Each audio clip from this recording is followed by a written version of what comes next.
Hey hotties, how you healing? How you feeling? I'm Zenzie and this is Hotties Heal. Jazz hands!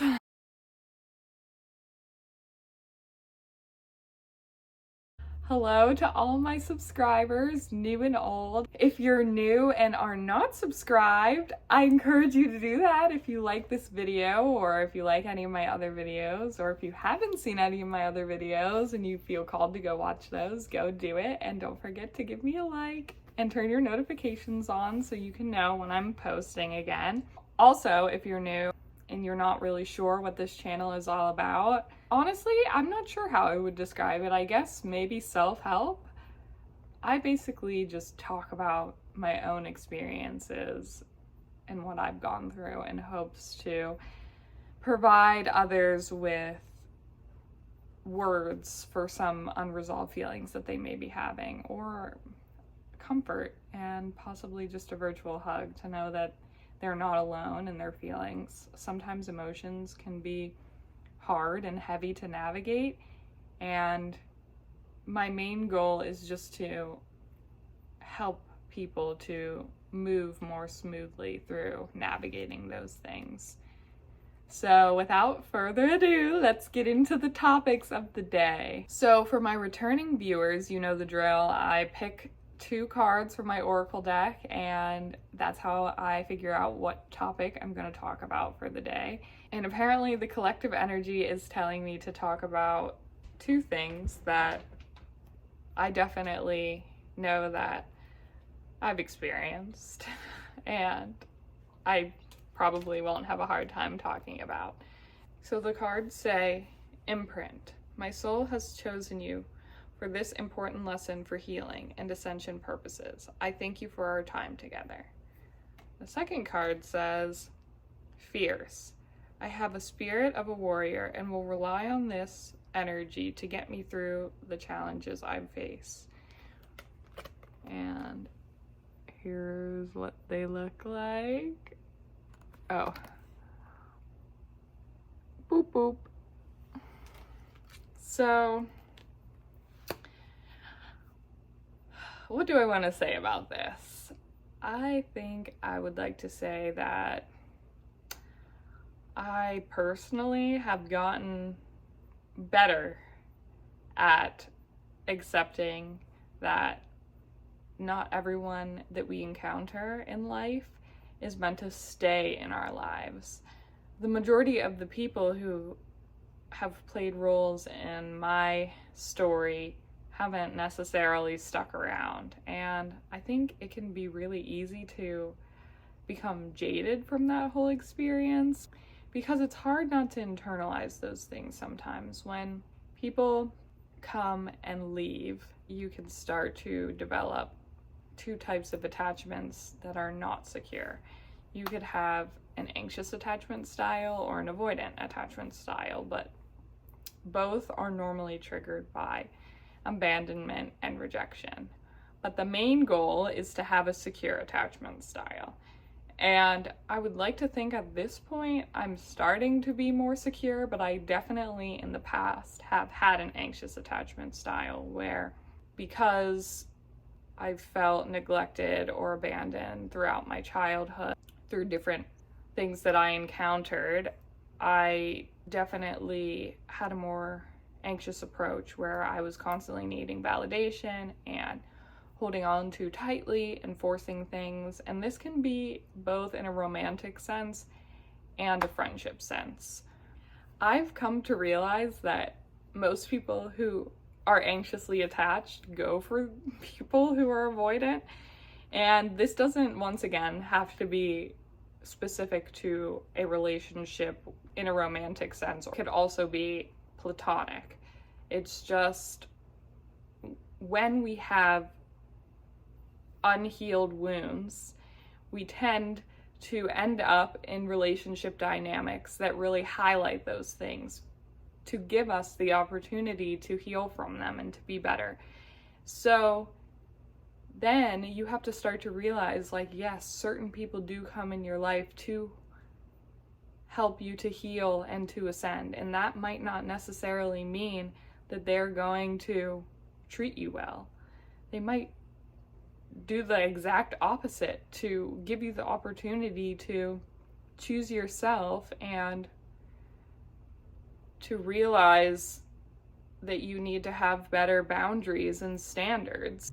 Now, I'm fully about to expose myself in saying this, but it's fine because I'm not the person that I used to be, so it's a part of my story, and as the card said, certain people are put into our lives to help us to grow, and also you can access your inner strength and get through difficult and painful, heartbreaking times. But basically, every single romantic encounter that I have seriously invested my time in, I would consider as being an unrequited love. Where, I'm sure everyone knows what unrequited love means. It's when the love is one-sided. Every person I've chosen to invest my time into, in a romantic sense, has ended up not reciprocating over time. And that can be pretty painful, It can be heartbreaking. And coming from a place of knowing that I had taken those experiences and really looked at myself and thought that it was because of something that I was lacking and that I wasn't worthy of being loved, and I was chasing people trying to get them to love me because I didn't feel that inside for myself. And I am not even mad at any of the people that I've been in these situations with. Like, how can I be when it's not their fault that I didn't love myself enough to realize that you can't force anyone to see your worth. You can't love someone hard enough into loving you. You have to love yourself enough to know who's worth investing your time into and who's going to reciprocate that love. For a long time, instead of accepting that these people were put in my path to show me what I was lacking and where I needed to support myself better, I tried to keep giving and loving and sharing so that hopefully they would see my worth. But the problem was I wasn't seeing my own worth. And once you create that type of dynamic, the likelihood that someone is eventually going to see the good in you is not very high. So part of having that warrior spirit and using that energy to get through the challenges is to choose yourself, even when it's hard to do that, even when it's painful. Sometimes we stay in situations way longer than we should because we're afraid of what our lives will look like without it, because we've just become so used to being in it, so used to what our lives are like in those situations, that thinking about what life would be like without it can be really scary. But the truth of the matter is, nothing is more painful than denying yourself. And I know I pretty much talk about the same things all the time, but I think it's a reoccurring theme that a lot of people need to realize, is that if you're not choosing yourself, if you're not showing up for yourself in an authentic way, if you're not loving yourself in the way that you want to be loved, no one else is going to do that for you. And if they do that for you, from a romantic standpoint, they're most likely going to end up resenting you and getting tired of you, because no one wants to consistently have to reassure someone.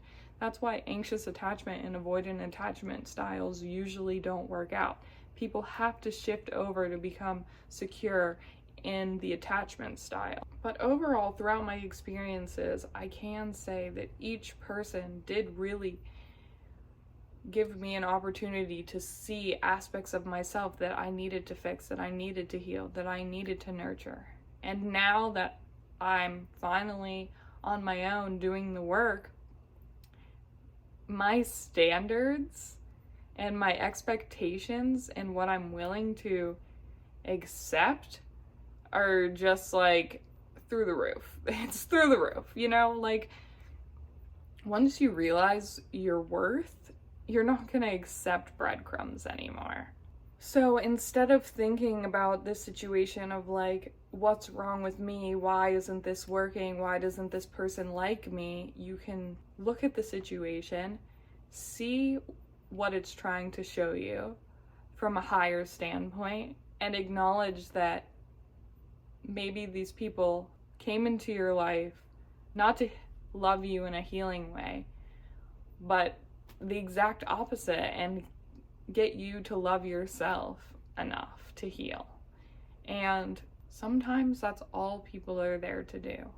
I personally know that my anxious attachment style and how I've chosen my romantic partners in the past has definitely come from the fact that I have a strained relationship with my dad, and I'm really working on forgiving him, because I don't blame him for not being able to be the father that I wanted him to be, because I know that he's a human being dealing with his own problems and he's on his own journey. Does it suck that, you know, I, in a way, feel robbed of having the relationship that I feel like I deserved?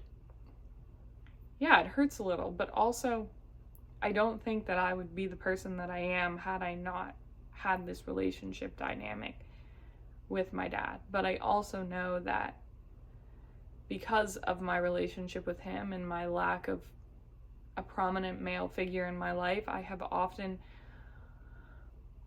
looked to the men that I wanted to be romantically involved with as a source of validation to make me feel better about myself. When in reality, I just needed to find that from within and see where I was lacking and figure out how I could nurture myself better to be in a position where I don't need anyone to validate me or tell me that I'm enough, because I know that I'm enough on my own. And that's honestly why I'm single now, because my standards have gone up. My price has gone up, because not only am I beautiful on the outside, but I'm beautiful on the inside. And I know my worth and I know what I bring to the table, and I'm not going to settle for the bare minimum. If you want to approach me, you have to come correct, and you have to not only see my worth, but you have to also be matching my energy. And sometimes that's a hard thing to find when you're not in a place of healing, because you're not looking for someone to match your energy, you're looking for someone to fill something that you feel is lacking within yourself. And when you look for relationships, whether it be romantic or platonic, when you look for relationships in that way, you're going to be left feeling unsatisfied, because no one, no matter their role, is meant to make you feel whole. You need to feel whole on your own, and that's definitely something that I needed to learn. Secondly, you really have to take people as they are. When someone tells you who they are, believe them. When someone shows you who they are, believe them.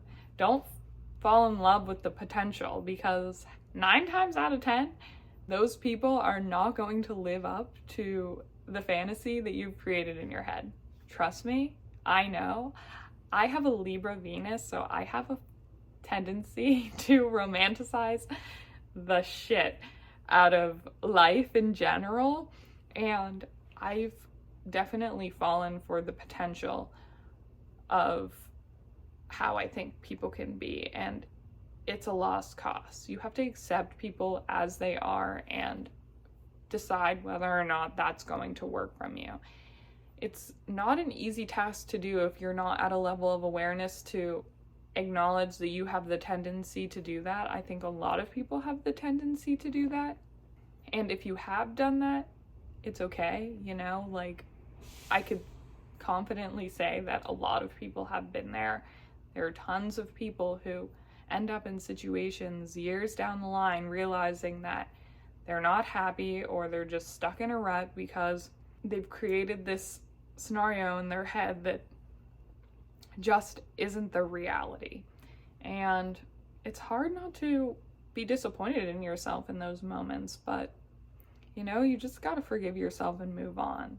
And it all comes down to finding that strength from within to realize that you deserve more, you're worth more, and that not everyone who comes into your life is meant to stay, regardless of their role. We have parents who don't stay for their children, so you can't expect someone who has no relation to you to fill your cup. I know it's a hard lesson to learn because in life we have these relationships and these roles and dynamics with people who are supposed to do certain things for us. But in reality, everyone is a human being, and I've talked about this before. People are only able to do for you what they can do for themselves. So if they don't know how to love themselves, they're not going to be able to love you, and vice versa. And I'm not saying that the people that I've chosen to invest my time in don't love themselves. I can't begin to psychoanalyze what they're going through. I know that the decisions I made were only a reflection of the lack of love and understanding that I had for myself. And the first step to healing and to loving yourself more is choosing you, analyzing your own behaviors and realizing what you can do better. And if other people are willing to, come along for that ride and support you on that journey, by all means, keep them around. But if not, dump them. And it's so funny because I got dressed in this outfit before knowing the topic, but it just so happened to align really well. And this is not just against men. If I'm talking male, female, non-binary, whatever. If you're in a relationship or a situation that is not bringing you joy, then you don't need to be in it. And I know, sometimes easier said than done, but everyone needs to get the idea out of their head that they need to experience anything but joy in their life. I've said it before and I'll continue to say it. You deserve to be happy. And if things aren't making you happy, normalize not doing them anymore. You don't have to do things that rob you of your peace. Don't do them. Stop putting yourself in situations that are not aligning with your highest good. Stop trying to force things that aren't for you. Accept that certain things happen in our lives for the sole purpose of just allowing us to become better people. And sometimes those circumstances and situations are not always seemingly on the surface positive. Instead, I encourage you to take the situation for what it is and choose yourself instead. My advice in this situation would be, instead of being upset at people and situations that may not turn out the way that you wanted them to, be grateful that they happened because they gave you the opportunity to learn something new about yourself and figure out how you can better support yourself and love yourself more. And remember that you have a warrior spirit and that you can use that strength from within to help you to get through difficult times. It exists within all of us, and even though sometimes it can be exhausting to be strong all the time, you know that strength lives inside of you and you can tap into it at any time. And what doesn't kill you makes you stronger. Also, if you're someone who's looking to reach a higher level of awareness and to love yourself more, you can make your perspective into every experience, even the tough ones, are good experiences because they can lead us to better outcomes. Sometimes the most painful things that happen to us develop us in ways that could not have happened had we not been through those things. Every single thing that I personally have gone through has made me into the person that I am today, and I am grateful. I'm happy for every person who's broke my heart just as much as I'm happy for the people who nurture my heart and continue to support me, because it's because of those things that I have developed into the person that I am, and I have been given the opportunity to grow and evolve and choose love. So hotties, thank you for being here, and if you are new, or even if you're not and you haven't subscribed yet, please do so. Also, don't forget to hit that like button and hit the bell icon so that you can be notified every time I post a new video. I post videos once a week so we can continue to connect with each other. Also, if you want to keep connecting, follow me on Instagram, and if you're interested in having an esoteric experience with me, I am available to do that here in my city or virtually. And if you're interested in inquiring and learning more about that, you can email me at HottiesHealbyZenzie@gmail.com. Bye, hotties. See you next time. What doesn't kill you makes you stronger. Stand a little taller. Doesn't mean I'm lonely when I'm alone. What doesn't kill you makes a fighter. I think those are the words. Anyway, I don't know if I'm gonna include that in this video, but that popped into my head, so someone should go listen to that song. And remember that you are loved and you are special. All right, now, bye. See you next time. Love you all. Mwah.